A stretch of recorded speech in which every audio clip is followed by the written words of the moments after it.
يا أيها الذين آمنوا اتقوا الله حق تقاته ولا تموتن إلا وأنتم مسلمون. صدق الله العظيم. وقال النبي صلى الله عليه وسلم: الدنيا مزرعة الآخرة.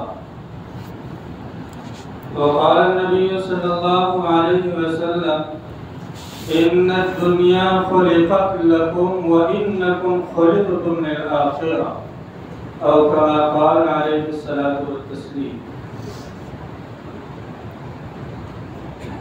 برادران اسلام اور میرے دینی بھائیوں، اللہ تبارک و تعالی کا ہمارے اوپر انگنت احسانات ہیں۔ ان احسانات میں بھی دو احسان بہت بڑے ہیں۔ پہلا احسان ان میں یہ ہے کہ اللہ تبارک و تعالی نے 1,24,000 کم و بیش انبیاء کرام میں سے سب سے آخری پیغمبر محمد رسول اللہ صلی اللہ علیہ وسلم کی امت میں ہمیں اور آپ کو پیدا فرمایا۔ اور دوسرا احسان یہ ہے کہ صرف پیدا نہیں فرمایا بلکہ آپ کی اتباع اور پیروی کرنے کے لیے اللہ نے ہم سب کو منتخب فرمایا۔ اس لیے کہ امت تو دو طرح کی ہوتی ہے، ایک کو امت اجابت اور ایک کو امت دعوت کہا جاتا ہے۔ امت اجابت اس امت کو کہا جاتا ہے جس نے رسول اکرم صلی اللہ علیہ وسلم کے پیغام کو تسلیم کر لیا ہو، آپ کے مشن کو اپنے دل کے اندر اتار لیا ہو، آپ کی ذات اطہر کو اپنے دل کے اندر بسا لیا ہو، اسے امت اجابت کہا جاتا ہے۔ اور دوسری امت امت دعوت ہے، یعنی جن تک ابھی تک دعوت کا پیغام پہنچا نہیں ہے بلکہ وہ دعوت کے مستحق ہیں، ان تک امت اجابت کی ذمہ داری ہے کہ وہ دعوت کی بات کو، رسول اکرم صلی اللہ علیہ وسلم کے پیغام کو پہنچائیں۔ تو رسول اکرم صلی اللہ علیہ وسلم کو قیامت میں جو شفاعت کا حق دیا جائے گا، اس حق کے اندر یہ بات ہوگی کہ صرف امت اجابت کے لیے آپ شفاعت کر سکیں گے، امت دعوت کے لیے آپ کی شفاعت نہیں ہوگی۔ تو امت اجابت کے اوپر دو باتیں ہیں، ایک تو یہ کہ رسول اکرم صلی اللہ علیہ وسلم کی جو دعوت پر ہم نے لبیک کہہ رکھا ہے اس پر ہم قائم اور دائم رہیں، اس پر جمے رہیں استقامت کے ساتھ میں۔ اور دوسری بات یہ ہے کہ اس پیغام کو اپنی ذات تک محدود نہ رکھیں بلکہ اس کو پھیلائیں، بڑھائیں۔ حضور اکرم صلی اللہ علیہ وسلم سے پہلے جتنے بھی انبیاء کرام دنیا میں تشریف لائے، ان تمام انبیاء کرام کے ذمے یہی دو کام تھے کہ خود بھی عمل کرے اور دوسروں کو بھی عمل کرنے کی دعوت اور ترغیب اور تبلیغ کرے۔ لیکن ایک نبی کا مشن آگے بڑھانے کے لیے دوسرا نبی آتا تھا، لیکن جب آخری پیغمبر دنیا کے اندر تشریف لے آئے تو آپ کے بعد چونکہ نبوت کا دروازہ بند کر دیا گیا، آپ کے بعد کوئی پیغمبر نہیں آنا، یہ سلسلہ بند کر دیا گیا۔ تو پھر آپ کا جو مشن ہے اس مشن کو تو قیامت تک جانا ہے، تو آپ کے مشن کو کیسے آگے بڑھایا جائے؟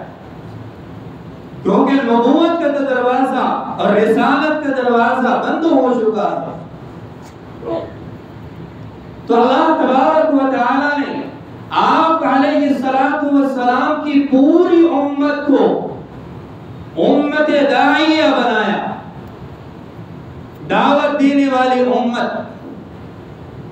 پوری امت کی یہ ذمہ داری کہ جو پیغمبر علیہ السلام کی دو ذمہ داریاں تھی، ایک یہ کہ خود عمل کریں اور دوسری یہ کہ امت کو اس عمل کی طرف بلائے، امت کو اس کی طرف دعوت دے، اس کی تبلیغ کرے۔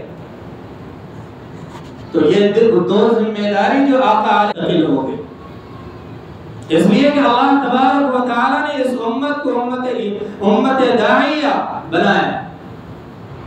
قرآن کریم میں ہے کنتم خیر امت اخرجت للناس، کہ تم بہترین امت ہو۔ وجہ کیوں بہترین امت ہے؟ اخرجت للناس، وجہ یہ بیان کی گئی کہ لوگوں کے نفع کے لیے تم بھیجے گئے ہو۔ یہ لوگوں کو نفع پہنچانا اور نفع پہنچانے کی فکر کرنا، یہ اللہ تبارک و تعالی نے دعوت کے تئیں اور دعوت کے تحت میں یہ ارشاد فرمایا ہے۔ اس لیے کہ میرے بھائیو، نبی اکرم صلی اللہ علیہ وسلم نے کیا فرمایا کہ مسلمان کی شان کیا ہے اور ایمان والے کی شان کیا ہے؟ جو اپنے لیے پسند کرتا ہے وہی اپنے بھائی کے لیے پسند ہے، جو اپنے لیے پسند کرتا ہے وہی اپنے بھائی کے لیے پسند کرے۔ پسند کے اندر اور اسی طرح سے فکر کے اندر دو چیزیں ہیں، ایک اعلیٰ سطح کی چیز ہے اور ایک ادنی سطح کی چیز ہے۔ اعلیٰ سطح کی چیز تو یہ اعلیٰ درجے کی فکر تو یہ ہے کہ اللہ تبارک و تعالی نے جتنی اشیاء اس کائنات میں پیدا فرمائی ہے، ان تمام اشیاء میں سب سے اونچی دولت، سب سے اونچی چیز ایمان ہے نہیں؟ ایمان سے بڑی کوئی دولت ہے؟ انسان کو قرآن اور مذہب اسلام فائدہ کب پہنچاتا ہے؟ جب وہ ایمان والا ہو۔ اگر ایمان والا نہیں ہوگا تو اسے قرآن فائدہ نہیں پہنچا سکتا، اسے مذہب اسلام کوئی فائدہ نہیں دے گا۔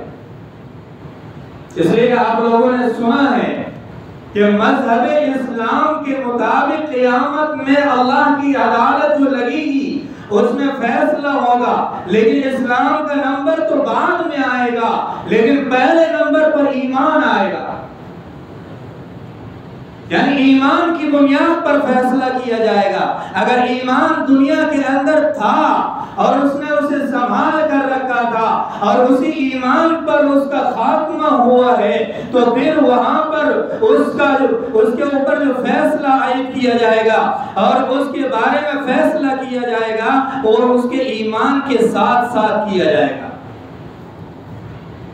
اور اگر کسی آدمی کے پاس اس دنیا کے اندر ایمان ہے ہی نہیں اس سرے سے، اور خوب اچھی طرح سے وہ اسلام کی پابندی کرتا ہے، نماز بھی پابندی سے پڑھتا ہے، تکبیر اولیٰ کے ساتھ امام صاحب کے پیچھے بالکل کھڑا ہوتا ہے، اور روزوں کی بھی پابندی کرتا ہے، اور خیرات اور صدقات اور زکوٰۃ کے اندر مالوں کو خوب لٹاتا ہے، اور مساجد کی تعمیرات میں، مدارس کی تعمیرات میں، قرآن کریم کو تقسیم کے اندر، اور اسی طرح سے چھوٹے بچوں کے اوپر شفقت کرنے میں، اور بڑوں کے اندر آداب اور ان کے اوپر مہربانی کا معاملہ کرنے میں بھی مال کو خوب خرچ کرتا ہے، اور ہر ایک کے ساتھ ادب کا لحاظ رکھتا ہے۔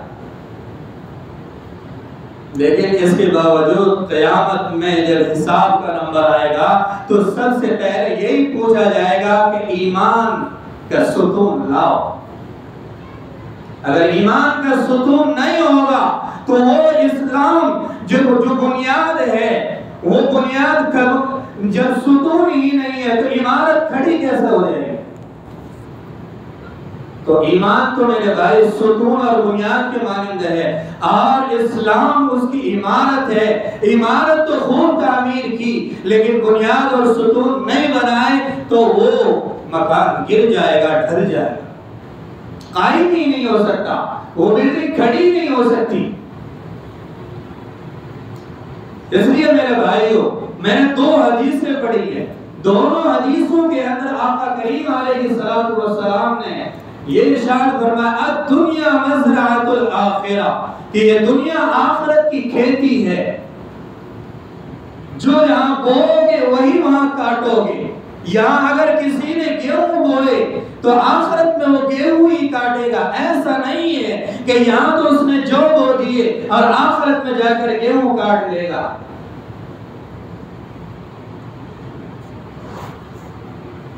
دوسری حدیث پاک کے اندر اللہ کے نبی علیہ السلام نے ارشاد فرمایا ان الدنیا خلقت لکم، دنیا کو میں نے دنیا کو جو پیدا کیا گیا ہے وہ تمہارے لیے پیدا کیا گیا ہے،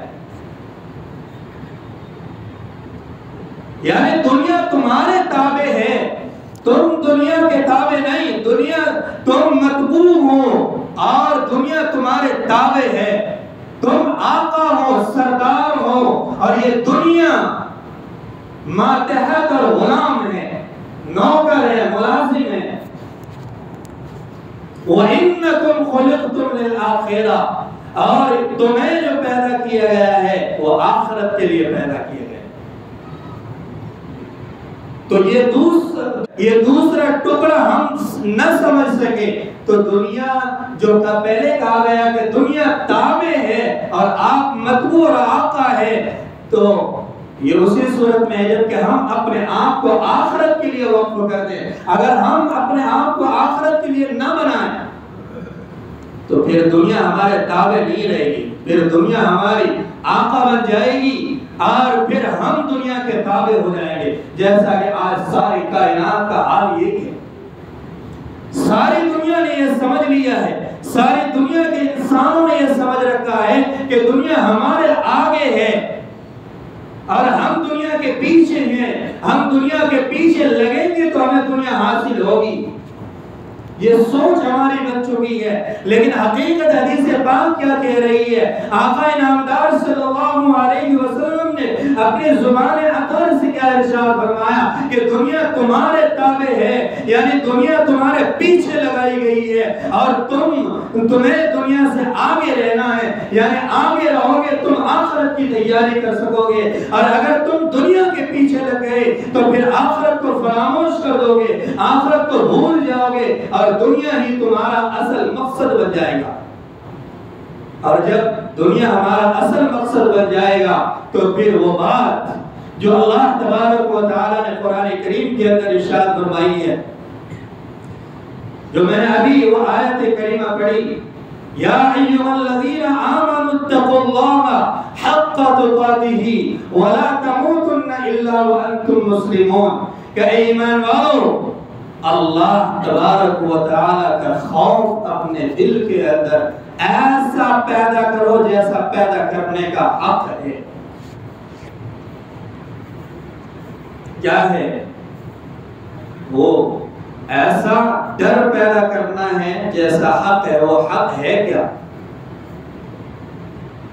تو اللہ یہ حق وہی ہے کہ نبی اکرم صلی اللہ علیہ وسلم نے فرمایا کہ ہمیشہ اپنے مقصد پر نظر رکھو، مقصد سے نظر ہٹے گی تو پھر شیطان کی راہ اور شیطان کا راستہ سامنے آ جائے گا، صراط مستقیم سے ہم بھٹک جائیں گے، اور جب ہم صراط مستقیم پر بھٹک جائیں گے تو منزل مقصود جو ہمارا مقصد ہے وہاں تک ہم پہنچ نہیں سکیں گے۔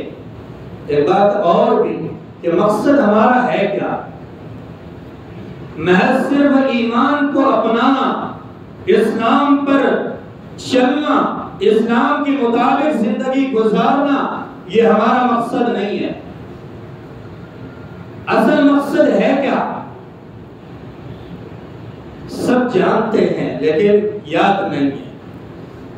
اصل مقصد ہے کہ اللہ تبارک و تعالیٰ نے تمام انسانوں کے والد محترم حضرت آدم علیہ السلام کو اسی زمین پر ان کا پتلا بنایا گیا اور پھر ان کے جسم کے اندر روح ڈالی گئی اور پھر ان کو یہاں سے آسمان کے اوپر اٹھایا گیا اور ان کی رہائش جنت کے اندر قائم کی گئی۔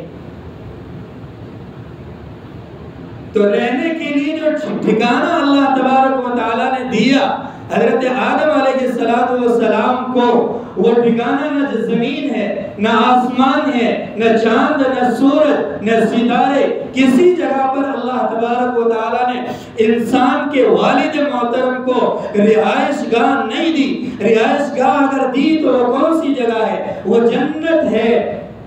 اور پھر اللہ تبارک و تعالیٰ نے وقت مقررہ کے بعد ان کو اس زمین پر اتارا، ان کی نسل کو پھیلانے کے لیے، اس زمین کو آباد کرنے کے لیے، پھر ان کی اولاد کو یہ بات سمجھا دی کہ تمہیں یہاں جو ٹھہرایا جا رہا ہے یہ مستقل ٹھہرایا نہیں جا رہا بلکہ ایک وقت کے لیے ہے۔ یہاں تمہیں ایک کسان کے بطور رکھا جا رہا ہے کہ تم یہاں کھیتی باڑی کرو، الدنیا مزرعۃ الآخرہ، کہ تم اس دنیا کے اندر رہ کر کھیتی کرو، پھر جب تمہاری اس دنیا کی زندگی پوری ہو جائے گی تو ہم تمہیں اپنے پاس بلا لیں گے۔